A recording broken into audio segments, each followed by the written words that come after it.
दारू पीने वालों की ये 4 खूबियां जिसे आप नजरअंदाज नहीं करेंगे। पहला, रात के 8 बजे से पहले सारा जरूरी काम ऐसे निपटा लेते हैं जैसे इन्हें कोई जरूरी मिशन पर जाना हो। दूसरा, दारू पीने से पहले 2 बूंद ऐसे गिराएंगे जैसे यह संस्कार इन्हें विरासत में मिला हो। तीसरा, भले ही इनके पास खाने के पैसे ना हो, लेकिन दारू पीने के लिए पैसों का जुगाड़ कहीं ना कहीं से कर ही लेते हैं। चौथा, रोज दारू पीने के बाद कसम खाकर बोलेंगे कि कल से दारू नहीं पीऊंगा, लेकिन अगले दिन रात 8 बजे हाजिरी लगाने पहुंच जाएंगे। ये 5 बातें अभी नहीं जानी तो कब जानोगे?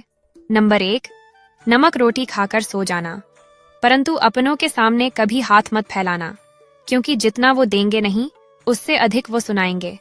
नंबर 2, अपने रूप और रुपए पर कभी घमंड मत करना, क्योंकि गरीबी और बीमारी कभी पूछकर नहीं आती। नंबर 3, बुरा वक्त भी कमाल का होता है यारो, जी जी कहने वाले भी तू तू कहने लगते हैं। नंबर 4, दुनिया के तानों से कभी नाराज मत होना, क्योंकि अनजान लोग तो हीरे को भी कांच समझ लेते हैं। नंबर 5, लोग जरूरत के मुताबिक इस्तेमाल करते हैं और हम समझते हैं कि लोग हमें पसंद करते हैं। यही तो भ्रम है। अगर आपकी भी ये आदतें हैं तो अभी सुधार लो, क्योंकि ये आदतें आपको धीरे धीरे खत्म कर रही हैं। नंबर 1, बीते हुए समय के बारे में सोचना छोड़ो, जो हुआ सो हुआ, अब से नई शुरुआत करो। नंबर 2, सारा दिन बिस्तर पर लेटे रहना। नंबर 3, जरूरत से ज्यादा टेंशन लेना। ज्यादा टेंशन लेने से आप और ज्यादा प्रॉब्लम्स में गिर जाते हो।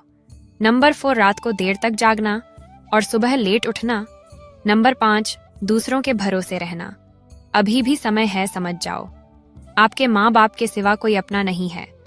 आपको हमारी बातें कैसी लगी, कमेंट बॉक्स में जरूर। अगर हिम्मत है तभी देखना इस वीडियो को। संपत्ति चली गई तो फिर से कमाई जा सकती है, पत्नी भाग गई तो दूसरी शादी की जा सकती है, जमीन गई तो फिर से खरीदी जा सकती है, लेकिन एक चीज है जो चले जाने के बाद कभी ना तो कमाई जा सकती है और ना ही खरीदी जा सकती है, वह है आपका शरीर। तो जब तक जिंदा हो इसका अच्छे से उपयोग करो, गलत काम करके इसे खराब मत करो, क्योंकि कई हजार जन्म लेने के बाद हमें ये मानव शरीर मिलता है। अगर मेरी बात से सहमत हो तो कमेंट बॉक्स में राइट। ये ज्ञान की बातें याद रखना।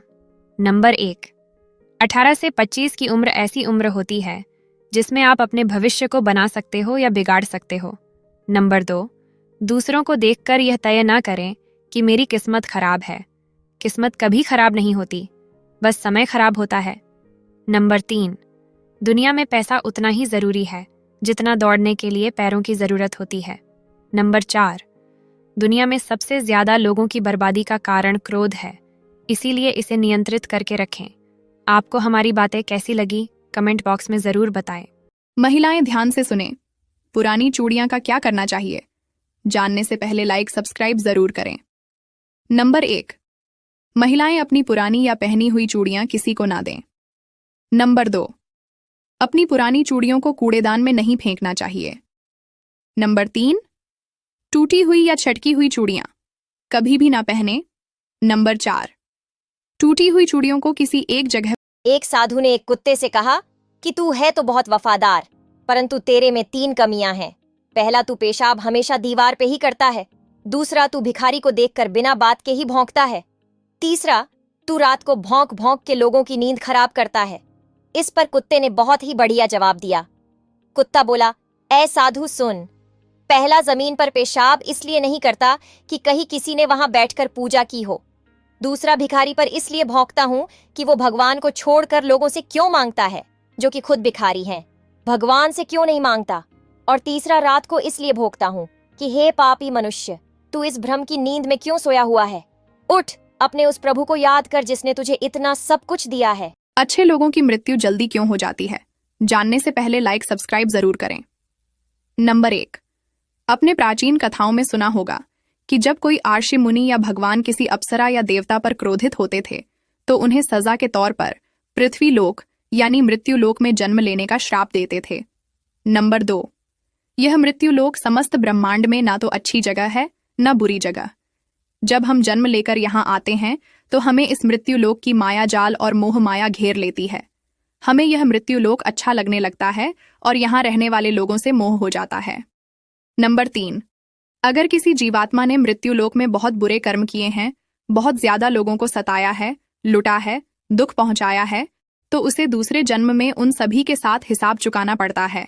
इसलिए उस जीवात्मा को लंबा जीवन काल दिया जाता है। सुबह उठते ही ये 3 काम करने वाले लोगों के घर में कभी नहीं आती है गरीबी, हमेशा रहते हैं मालामाल। जानने से पहले माँ लक्ष्मी आपकी झोली धन से भर दे तो वीडियो को लाइक सब्सक्राइब जरूर करें और कमेंट में माँ लक्ष्मी हमारी गरीबी दूर कर दो लिख के जाएं।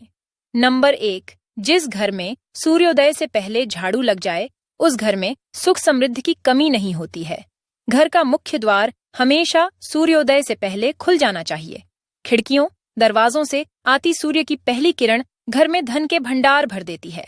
नंबर 2, आमतौर पर लोग सुबह आंख खुलते ही अपने दैनिक कार्यों की शुरुआत कर देते हैं, जबकि उन्हें सबसे पहले ईश्वर का नाम लेना चाहिए। आपको राधे कृष्ण सीताराम जैसे शब्दों के साथ आपको दिन की शुरुआत करनी चाहिए। नंबर 3, सुबह उठने के बाद भगवान सूर्य को जल जरूर चढ़ाएं। ऐसा करने से दरिद्रता कोसों दूर। पति के पैर दबाने से क्या लाभ होता है? ऐसा कहा जाता है कि पुरुष शरीर की सभी नसें पैरों पर समाप्त होती हैं और महिला शरीर की सभी नसें हाथों में शुरू होती हैं। इसलिए जब महिला अपने पति के पैर दबाती है तो यह उसके पति को उसके सभी तनावों से मुक्त कर देती है। तीसरा कारण है धार्मिक पौराणिक। शास्त्रों में लिखा है कि पति के पैर दबाना पत्नी का कर्तव्य। एक प्यासा आदमी एक कुएं के पास गया जहां एक जवान औरत पानी भर रही थी। उस आदमी ने उस औरत से थोड़ा पानी पिलाने के लिए कहा। खुशी से उस औरत ने उसे पानी पिलाया। पानी पीने के बाद उस आदमी ने औरत से पूछा कि आप मुझे औरतों के त्रिया चरित्र के बारे में कुछ बता सकती है। इतना कहने पर वह औरत जोर जोर से चिल्लाने लगी, बचाओ बचाओ। उसकी आवाज सुनकर गांव के लोग कुएं की तरफ दौड़ने लगे। तो उस आदमी ने कहा कि आप ऐसा क्यों कर रही हैं? तो उस औरत ने कहा, ताकि गांव वाले आएं और आपको खूब पीटें और इतना पीटे कि आपके होश ठिकाने लग जाए। यह बात सुनकर उस आदमी ने कहा, मुझे माफ करें, मैं तो आपको एक भली और इज्जतदार औरत समझ रहा था। तभी उस औरत ने कुएं के पास रखा मटके का सारा पानी अपने शरीर पर डाल लिया, अपने शरीर को पूरी तरह भिगा डाला। इतने देर में गांव वाले भी कुएं के पास पहुंच गए। गांव वालों ने उस औरत से पूछा कि क्या हुआ? औरत ने कहा, मैं